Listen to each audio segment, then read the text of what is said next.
Hah? Saraf kejepit? Waduh, berarti harus operasi. Apakah itu kenyataannya? Kita harus tahu dulu bahwa saraf kejepit tidak selalu harus dioperasi. Dok, boleh nggak dipijat? Boleh nggak diurut? Kalau masalahnya adalah otot, itu boleh. Namun jika jelas masalahnya ada saraf, tidak baik.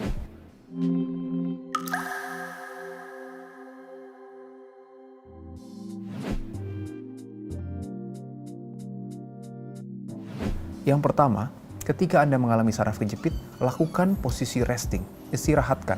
Jadi kalau sudah terjepit, posisikan dalam posisi yang rileks. Posisi yang rileks untuk saraf kejepit, terutama di pinggang, adalah posisi tengkurap. Ya, jadi tengkurap dalam waktu 10 sampai dengan 15 menit, biarkan tubuh itu lebih rileks. Dengan posisi yang lebih rileks akan membuat Anda juga lebih nyaman dan nyerinya pun akan berkurang. Penggunaan obat bebas yang dapat dibeli itu juga dapat mengurangi nyerinya. Proteksi penting. Jadi Anda bisa memberikan neck collar, pelindung leher, ataupun korset untuk di pinggang jika Anda mengalami saraf kejepit. Dengan pemberian korset akan membatasi gerak dan juga mensupport otot dari tulang belakang sehingga keluhan dapat berkurang.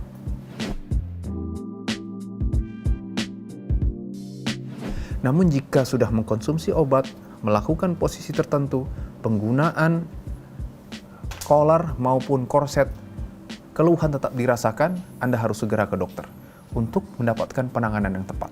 Jangan sampai keteledoran kita atau keterlambatan kita untuk datang ke dokter menyebabkan masalah yang lebih berat lagi.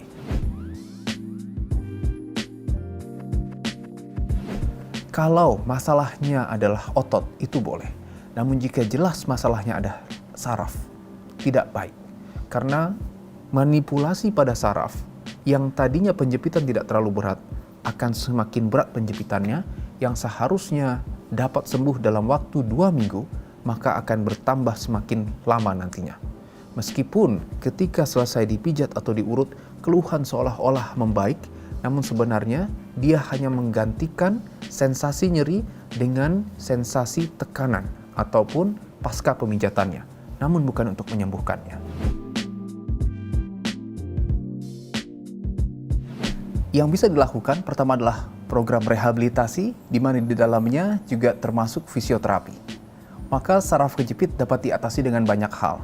Banyak alat yang dapat digunakan untuk mengantisipasi dan mengatasi saraf kejepit.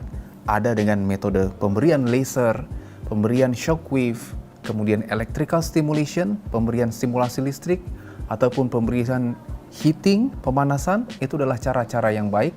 Begitu juga dengan berbagai macam manipulasi yang dapat dilakukan untuk mengantisipasi dan mengatasi saraf kejepit. Tentunya program ini harus diberikan oleh dokter dan juga dilakukan tindakan oleh ahlinya. Sehingga memang keluhan yang tadi dirasakan akan mendapatkan perbaikan dan juga penyembuhan yang baik untuk Anda. Orang selalu takut dengan operasi. Betul, operasi memang menakutkan. Namun untuk saraf kejepit, di zaman sekarang dengan kemajuan teknologi kedokteran, perbaikan saraf kejepit dapat dilakukan operasi dengan minimal invasif. Kalau dulu harus dioperasi dibuka, sekarang dapat dengan endoskopi saja. Dengan sayatan yang kecil, kurang lebih 2 cm, akan memasukkan probe atau kamera, sehingga memang operasi dapat dilakukan dari luar, dan angka kesembuhan yang bagus sekali di atas 90%. Mungkin Anda dapat mencari dengan PELD, PSLD, ataupun BEST surgery. Itu adalah jenis-jenis operasi yang disebut sebagai minimal invasive spine surgery atau operasi dengan invasi minimal, dengan operasi yang kecil, tidak dengan pembedahan yang besar, namun angka kesembuhan yang baik.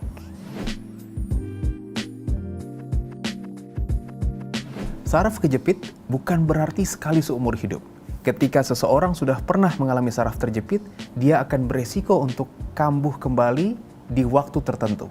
Apakah 1 tahun, 2 tahun, ataukah bahkan mungkin 3 bulan, 5 bulan.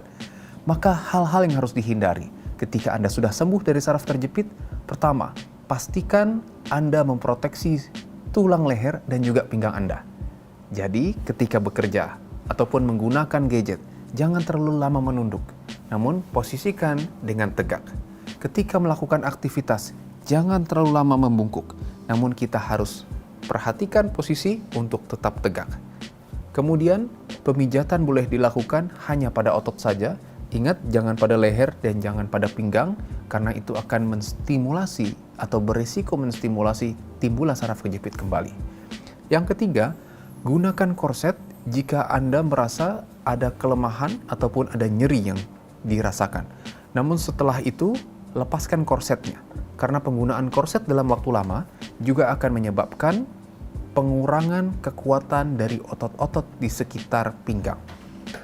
Yang terakhir yang harus Anda lakukan adalah exercise.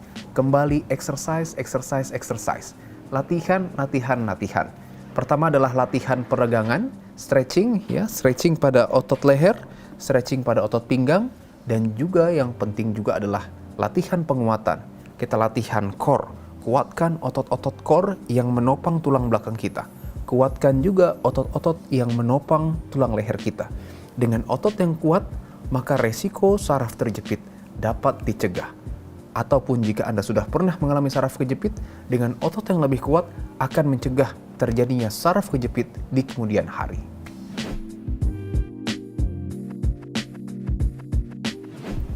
Tulang belakang kita ada 32 ruas, di mana setiap ruasnya memiliki bantalan sendi untuk memisahkan antara tulang dengan tulang. Bantalan sendi juga membuat tulang belakang sangat fleksibel untuk bergerak. Maka kita bisa membungkuk, kita bisa mendongak, kita bisa miring ke kanan, miring ke kiri, bahkan bisa rotasi ke kanan dan ke kiri. Itu karena kita memiliki bantalan sendi yang begitu elastis. Namun sebaliknya, ketika kita banyak bergerak, melakukan aktivitas tertentu, apalagi aktivitas yang over, bantalan yang tadinya seharusnya berfungsi untuk membuat kita bergerak dan juga membatasi tulang dengan tulang akan terdorong ke belakang. Masalahnya, di belakang tulang, tepat di dalam tulang bagian belakang, itu adalah struktur saraf yang begitu besar, yang merupakan kelanjutan dari otak kita. Saraf besar tersebut juga memiliki serabut atau kita sebut sebagai akar saraf. Maka kita bisa bayangkan, ketika kita menunduk, bantalan tadi akan terdorong ke belakang dan dia menjepit sarafnya. Kalau bantalannya belum pecah, mungkin belum butuh dioperasi. Namun semakin parah dia, bantalan akan pecah dan isinya akan terdorong ke belakang. Ini yang menyebabkan keluhan saraf kejepit. Pertama, nyeri. Jelas sekali, nyeri akan dirasakan. Nyerinya berbeda. Kalau Anda mengalami nyeri, di mana keluhan nyeri dapat kita tunjuk dengan jelas. Sakitnya di mana, Pak? Di sini, Dok, satu titik yang jelas. Kemungkinan besar bukan saraf kejepit. Namun, jika keluhannya nyeri dari pinggang, terasa menjalar ke bokong, bahkan tidak jarang menjalar ke samping sampai ke ujung jari, kemungkinan besar saraf kejepit. Kalau di leher, nyerinya satu titik saja, mungkin bukan saraf kejepit. Namun jika nyeri dari leher menjalar sampai ke pundak, ke lengan, tidak jarang sampai dirasakan baal di ujung jari, kemungkinan besar saraf kejepit. Selain nyeri, keluhan saraf yang lain juga dapat dirasakan. Misalnya, rasa baal, rasa kesemutan, rasa terbakar di ujung-ujung jari, itu yang mungkin dirasakan. Yang juga dirasakan adalah kelemahan ototnya. Jika saraf kejepit ini sudah lama, dia akan menyebabkan kekuatan motorik, jepitan pada saraf yang fungsinya adalah untuk menggerakkan tubuh kita, juga mengalami masalah. Sehingga akan terjadi kelemahan.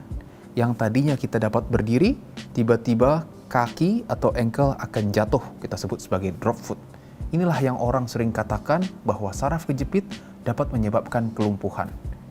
Yang terakhir, saraf kejepit terutama di pinggang dapat menyebabkan gangguan terutama pada sistem otonom.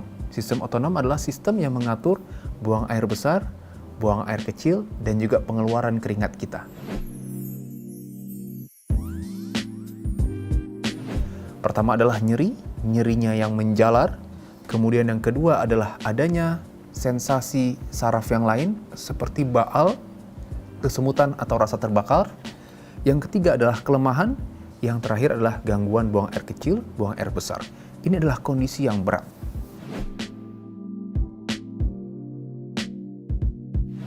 Jawabannya adalah bisa. Kalau kita bisa memproteksi tubuh kita, menjaga postur kita, tidak terlalu lama menunduk, tidak terlalu lama membungkuk, maka kita dapat mencegah saraf kejepit tidak terjadi. Namun sebaliknya, kalau kita terlalu banyak memberikan penekanan pada leher kita, penekanan pada pinggang kita, resiko saraf terjepit akan semakin meningkat. Maka aktivitas membungkuk, mengangkat berat ya, buat Anda yang suka deadlift, mengangkat berat dengan posisi yang tidak tepat, penggunaan gadget dalam waktu lama dengan menunduk seperti ini, itulah resiko-resiko yang dapat menimbulkan saraf kejepit. Sekian pembahasan mengenai saraf terjepit dan bagaimana rehabilitasi dan mengantisipasinya. Bersama saya, Dr. Ibrahim Agung, spesialis kedokteran fisik dan rehabilitasi. Sampai jumpa di konten berikutnya.